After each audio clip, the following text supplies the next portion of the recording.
Hello and welcome to the Peak Endurance Podcast. Thank you for joining us once again. I'm one of your hosts, Isabel Tate, and beside me, I am the other one, Ron Tate. I almost said one of your Tates. That's why I started laughing because I'm like, oh my God, I'm one of your Tates, Isabel host. Yeah. I'm the other Tate, Yeah. Ron host. So, yes. So here we are again, another Thursday, another podcast. That's right. So we didn't have a catch up last time because we were interviewing Ethan, but that's fine. To be fair, we hadn't really. If we were going to do a catch up, then we'd have to do some editing to put it in the front end. We don't edit, and also nothing much had really happened. No, but we had a bit of a bigger weekend just gone. If you followed us on socials or Strava, Yep. We did a bit of a chickadee jog around Marysville. Yes, you like calling yourself a jogger lately, don't you? Yes, I am a jogger. Yes, not a runner anymore. No, it's just a jogger. Yeah. That means you're going to find a dead body. You know that. I hope so. Because I want to be that jogger. Yes. Yeah. So we went and ran the first 50K of the Marysville 100 because I'm doing that in 2 weeks. Two, McLeod. Yeah, two. Sorry to break the bad news to you.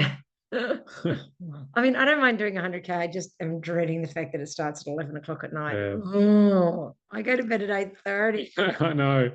It's not even at your bedtime. It's well after your bedtime. I'm fast asleep by that stage, like seriously. Yeah. Anyway, so we went and did that because I didn't want to get lost. And because the last time we did it, I misdirected us twice. Missed a couple of turns. Oh, well, missed one turn and then turned the wrong way on another. Yes. One.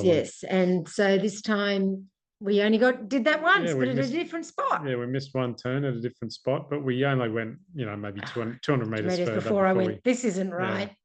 So and it was slightly uphill, but not nothing. It was just douche. Yeah, not steep. So and we only saw two snake this time, as opposed to last time when we snore. That's because I'm. Oh, my eyes are struggling to stay out, and I'm very tired. That's because we saw like 4 one time before, and when I went with them, we saw about 6. So this time, I guess.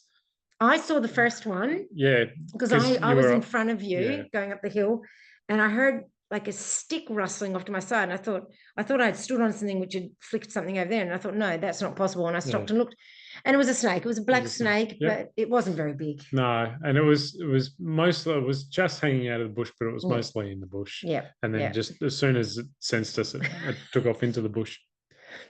The snake in the bush. Sorry. Anyway, sorry, I'm so immature. We're supposed to keep those comments private. Okay, sorry. That's why I whispered it so not. Don't think it will. So I'm just so immature, I can't help myself. And then second one, we would.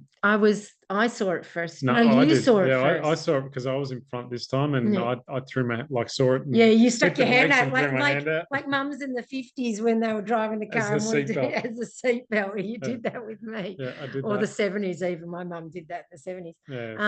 Yeah, it slammed on the brakes. Yes, because it was huge. So then, of course, I whipped out my phone and walked right up to it with Ron cowering behind me. I was getting ready to push you out of the way.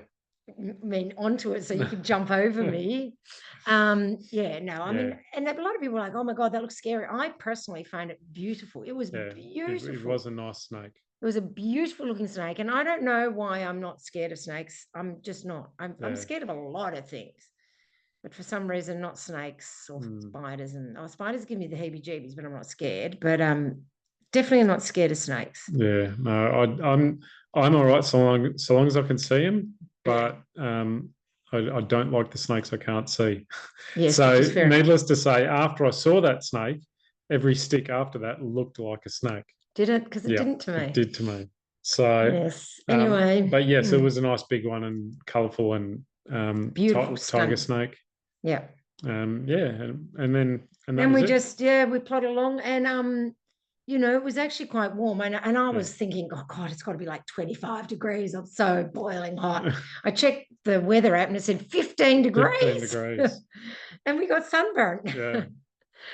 You know, quite funny because it felt so freaking hot. And I was wearing my Osprey pack with my 1.5 liters of water, and I drank it all. And I never normally drink much water at all because I have the bottles. Yeah, and I drank 2 liters, a liter of water and a liter of electrolytes. I didn't bother with the electrolytes so much because I don't really like drinking electrolytes because my gels, the NAC gels and Puree have electrolytes in them. So I felt like I had enough. Yeah. Yeah.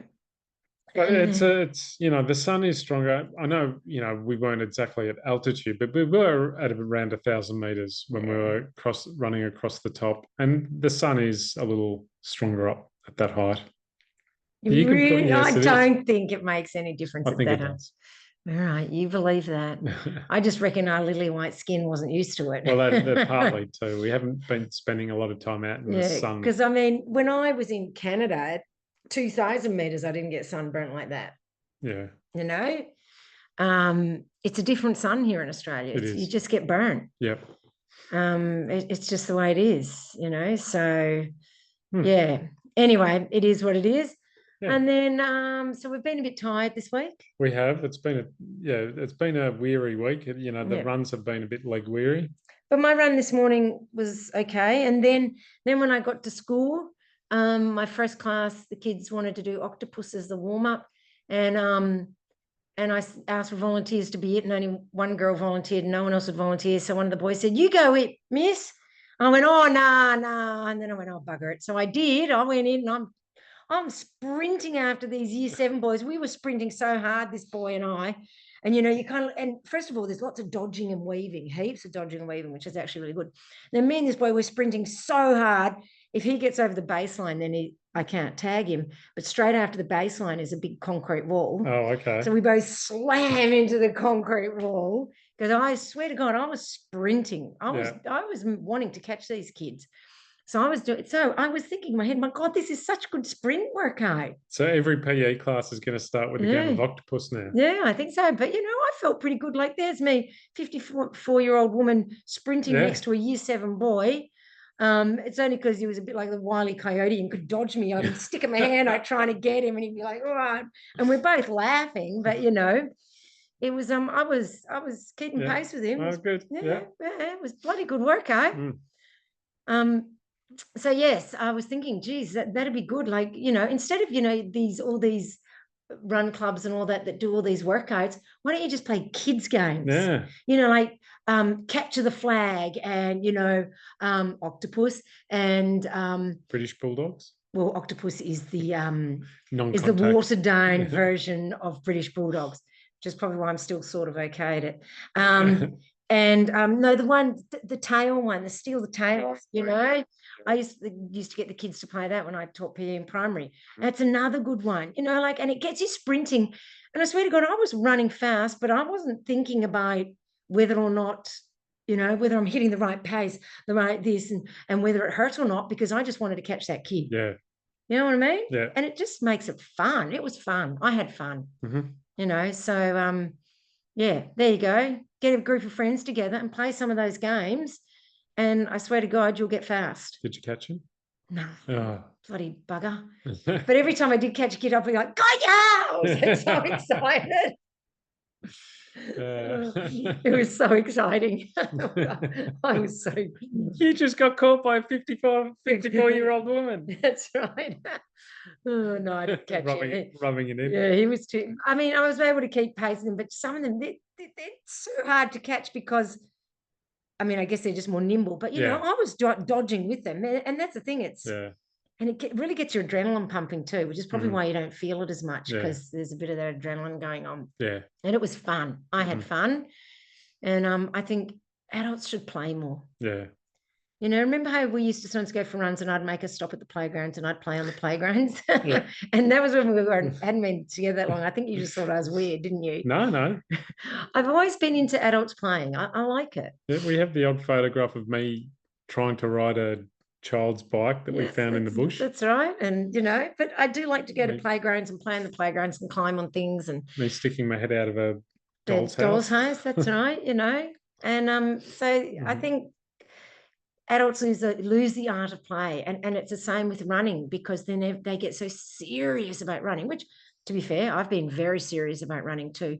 And I am serious about running still, but I still think sometimes it's good to just play and just play, And I think that's probably why it was a bit like fartlek, what I was doing. That's why fartlek can be good. Do a bit of fartlek, a bit of speed play where you're just playing, and then you don't realize how hard you're working because you're having fun. Yeah. So we should maybe do that, on a run, like race to this, race to that. I reckon we should but you'd have to give me a head start, because it'd be ridiculous. Oh yeah, I mean, you would never, in a straight line starting next to each other, you would always beat me.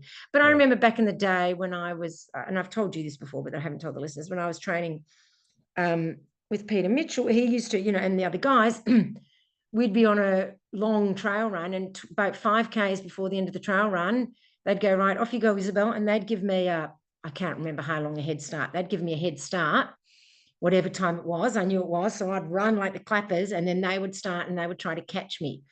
And I would be running like the bejesus to keep in front of them. And there's nothing like someone chasing you to get you running freaking fast. And it was fun. And I can't remember whether they used to catch me or not. I just remember the panic. But, I run my best, even if I don't like it, when I'm getting chased. Like, when I've been in races, I remember, like at 6 Foot Track and other races when I was winning, and I'd be freaking about the person behind me. So that would always make me run faster. But, you can do that sort of stuff with friends, and there used to be a race, Heinz and Hares or something, where certain people would go first and then the next group would go and try to catch them. Yeah, I remember that. And, do that sort of stuff with your friends. That's what I did. And, they would give me a bit of a head start because, I was running with men. And so as a female, I'm going to be a bit, slower than them just naturally, even though I was fast back then. And that's the sort of thing that made me really fast and really competitive.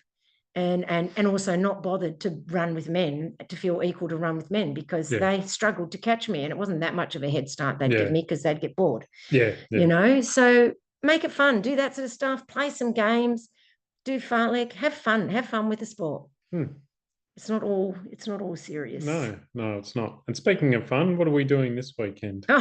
Lots more fun. We're sweeping the Great Ocean Trail Ultra, because what better way to back up a weekend with a 50K run with a 55K run? Well, we say run. We mean walk. I mean, I'm sure we'll be running a bit of a start. I reckon. It's an 11-hour cutoff for the 55K. If we did 55K in 11 hours, it would be a bit of a walk. Yeah. I don't think anyone's going to take that long. It's a very generous, but I don't think. Yeah. I don't think we will take that long. No, I don't think so.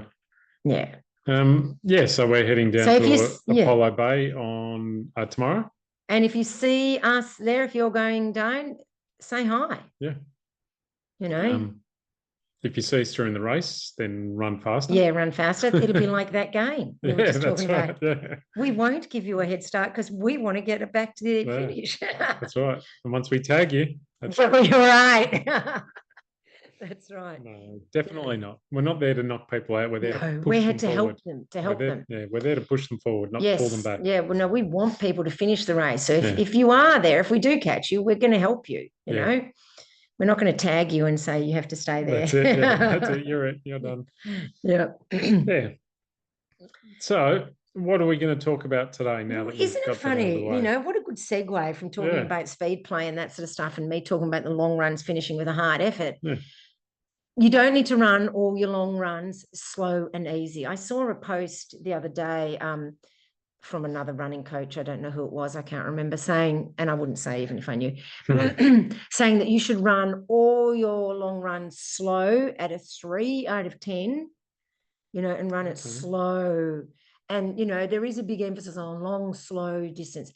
What happens when you run every long run slow and really cruisy is you become slower. 3 out of 10 is quite slow too. 3 out of 10 is bloody slow. Like I would say, if you're taking it easy, a 5 out of 10, 3, that's like, oh my God, like, especially if you're doing a trail run, like, that would be, anyway. So yes. So on a long run, you should be putting in a bit of effort, not as much as an effort as if you are racing, but you should put in, you should, like in my notes for my clients, I say, run the hill until you feel like you need to walk, then run a bit more, right? And then walk, okay? Because really that's what you should do. You should try to push your limits a bit with the hills. You're not meant to be sprinting up the hills, and you're not meant to be sprinting so fast down the downhills that you rip your quads up. But ultimately, you do need to run a bit faster down the downhills to get you to toughen your quads. Yeah, that's right. I kind of look at the effect of the long run as the same as a quality session, that you need a rest after it. And that's not just from the distance, but that it's not a quality session, but it is a quality session. Yeah. You're not doing speed work, but you are working hard. But once again, in saying that, I sometimes do put speed work in my clients' long runs. I'll put 2-minute intervals. I'll put, fast finish long runs. Yeah. I used to do, when I was training for a marathon, I used to do lots of fast finish long runs, and all those sorts of things. So don't just train your long runs easy and slow, because what you train for is what you get. That's right. And then, when you get to a race, if your race is, and a long race, then your body's just used to doing it slow. And if you're used to walking every single hill from oh, look, there's a hill, bang, walk. Guess what you're going to do in the race? Yeah. You should try to run some of it. And then once you do need to walk, run, walk. I often do that, don't I? Yeah. I'll take a little break, walk for 10 steps, then run. Then, do that, break it up. But the more you run, the faster you're going to go. Yeah. Ultimately. And you want to train it when you're running a hill, or if you encounter a hill, you want to, in training, you want to run more than you would in a race, not the other way around. Yes, exactly. You don't want to walk it in training, then try and run it in a race. You want to do it the other way around. That's right.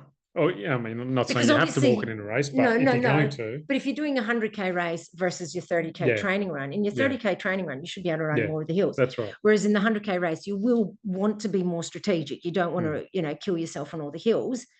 But if you've built up the fitness from running all those hills, you'll be fitter and stronger than not doing the hills. Yeah. And so, I mean, that, there is a lot of emphasis these days on running everything easy unless it's the quality work. But, running slow all the time will lead you to running slow all the time. Yeah. And that, 10 minutes of speed work on a Tuesday, when you just put the speed work bits together, and the 10 minutes on Thursday is not going to suddenly make you this screechingly hot, fast. I don't know what hot fat. I don't know what even that was. Screechingly fast runner. Sometimes words come out of my mouth that I didn't plan. I don't know what my brain's doing. It's sleeping. That's potentially what it's doing. So, I forgot what I was saying. Can you tell I'm tired? You are tired. Oh my God. It's been a long couple of weeks. Oh, it's been, yes, a long life. Yes. So and then of course we forgot to say that on last Sunday we actually got out and cheered on some people for last Saturday.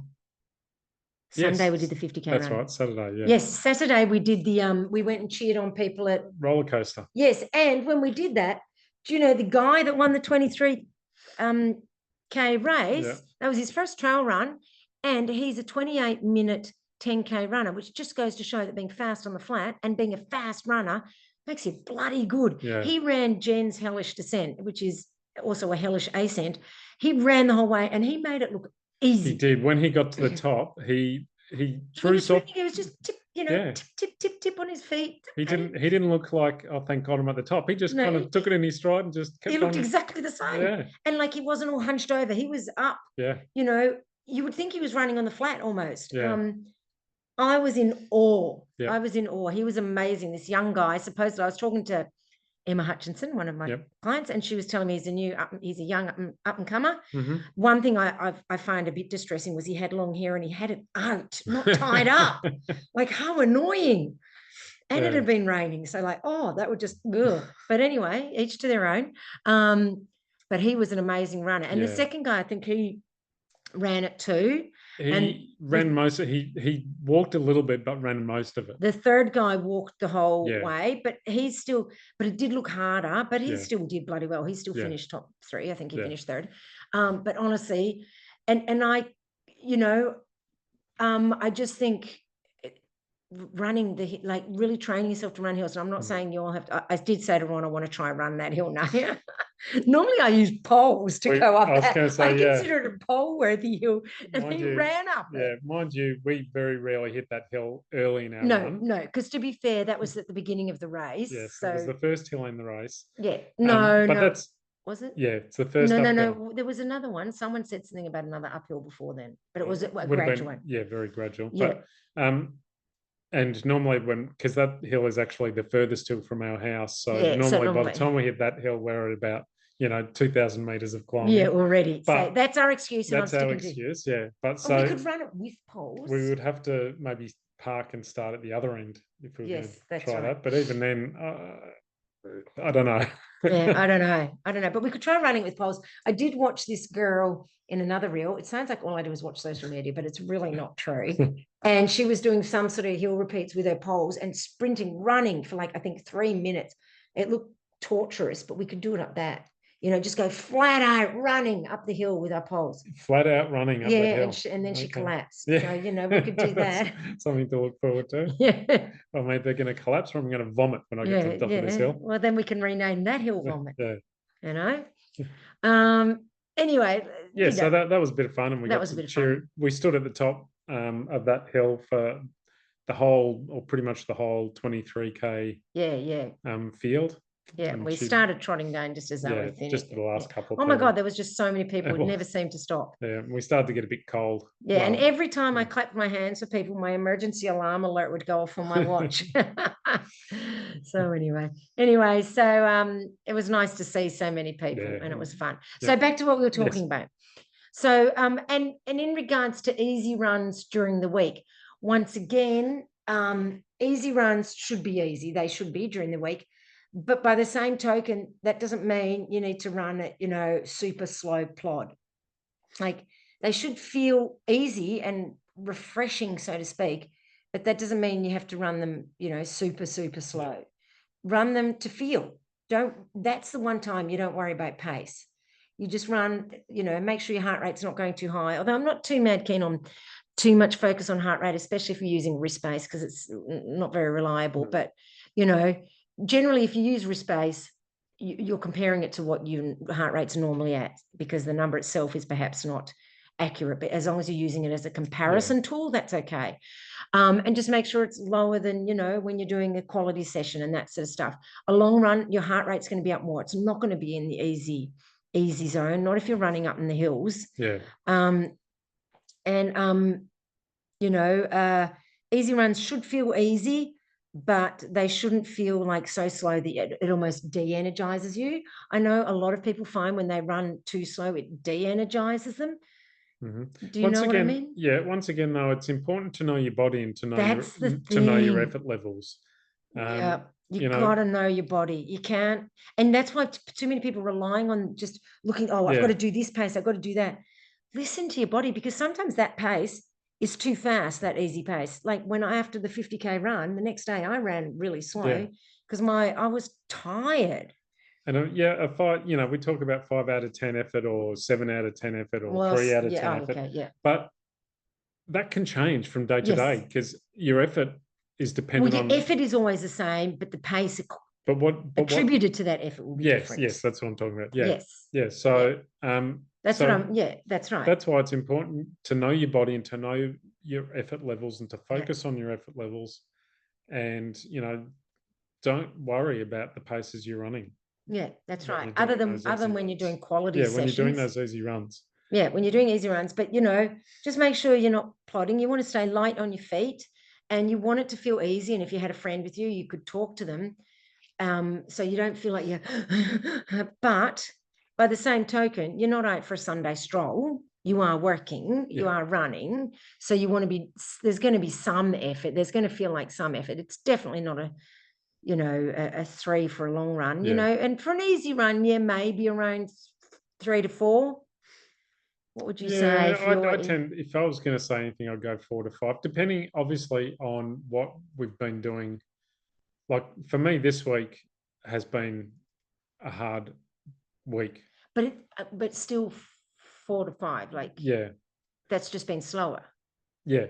You know. So I tend, well, very rarely would I ever choose to run at 3. Yeah. My easy runs are generally probably, I would suggest that they're at a 5. Okay, that's getting up a bit for an easy run. Yeah. I would say about 4 to 5. I go 5 is the max. Yeah. I tend to run more. Yeah. No, I mean 4 to 5 is all right. And then for a long run, it would be 5 up to about 7. It completely depends on where we're running. Yeah, it depends on where you're running. and how much but climbing. The thing is, flat runs can be equally hard in a different way. Yeah, but I mean, really, if we're talking about effort, by the time we finished that run on Sunday, we were higher than a 3. The last 5Ks, I reckon my effort level was getting up around 8. And that last 5Ks, people was downhill. Downhill all the way.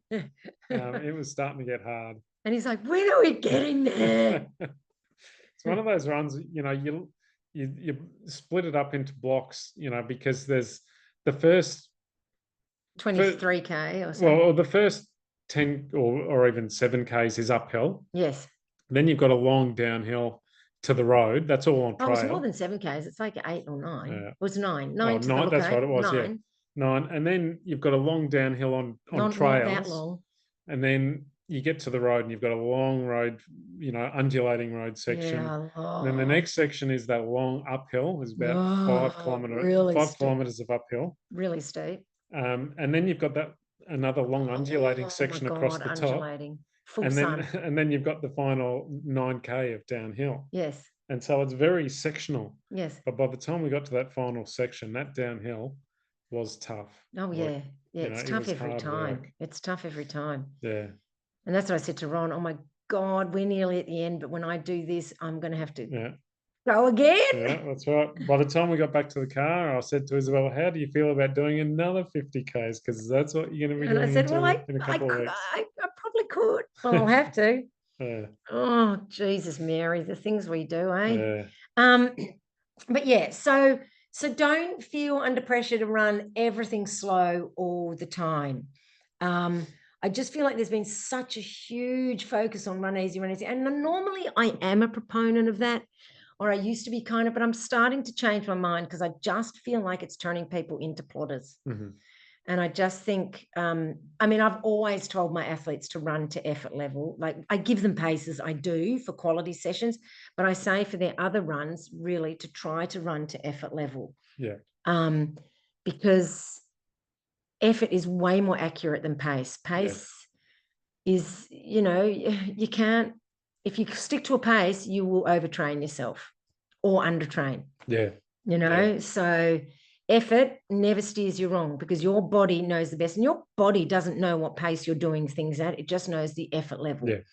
It doesn't go, oh, we're doing a 5:10 pace today, and we're doing 6:30 pace. It just goes, oh, we're working at 5 RPE, whatever, 5 out of 10, Mm-hmm. So that's all the body knows. It knows effort. It does not know pace.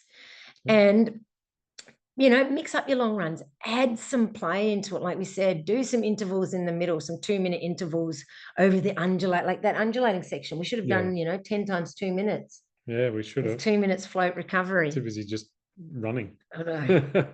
Going, oh my God, are we still going? Because it all looked so much the same. And you'd get over the next hill and go, didn't we just run this bit? Because it looks the freaking same. Yeah. It was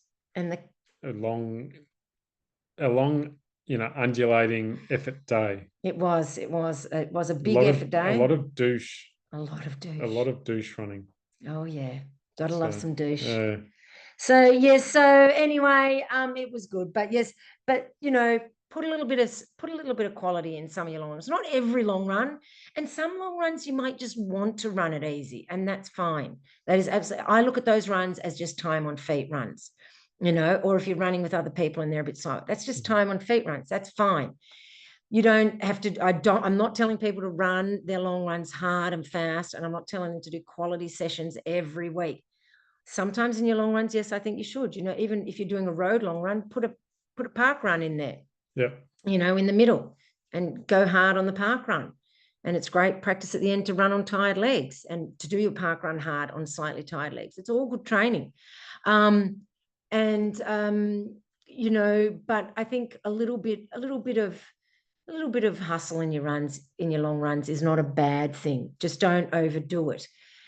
And remember, most overtraining is actually under recovery. So if you nail your recovery and focus on that, you'll be fine. Yep. Sounds good. So that's a caveat. Listen to your body. Don't overdo it. Focus on recovery. I'm not saying run every long run hard, because I'm concerned people are going to go, oh, Isabel said to run. No. And to run your easy runs hard. No. Run your easy runs to effort so that you feel like you're not pushing it too much. Yeah. And run your long runs with a little bit more effort. They're not an easy run. They're not meant to be easy runs. Yeah. All righty. Anything to add to that? Any thoughts? No, I think we've covered it. Yep. All righty. All right. Well, thanks for joining us once again. If you're at Great Ocean Trail Ultra, if you've managed to listen to this before, well, you've got, like 10 hours to listen to it. Maybe they're listening to it in the car on the way down. That's right. Listen to it on the drive. Say hi to us if you see us, and and don't forget to rate, review, subscribe, do all the good things for us. Help a couple out, would you? Do us a favor. Do yourself a favor. Do yourself a favor. Yeah. What's that from? I don't know. I remember it from some ad from when I was a kid. Yes, do yourself a favor and rate and review us, because the feel good that you'll get from that, it's so worth it. It is. It's totally worth it. It gives you that rush, that endorphin rush, and you just feel good about yourself for the rest of the day. That's right. And then we feel good about ourselves when we see it. Yeah. So think about us too. All righty. Have a good one, everyone. Thank you so much for listening. We really do appreciate you taking the time. We know there's a lot of podcasts out there, and that you chose us. We are absolutely wrapped. In saying that, I am doing my review podcast, but I've decided just to have them on YouTube, not put them on the actual podcast that you listen to, because quite frankly, they'd be boring just to listen to, because I'm showing things. So look on YouTube for those. Okay. I've done 2 so far. Woo. All righty. Have a great weekend, everybody. A great week whenever you're listening to this. And thanks again. Bye-bye. Bye.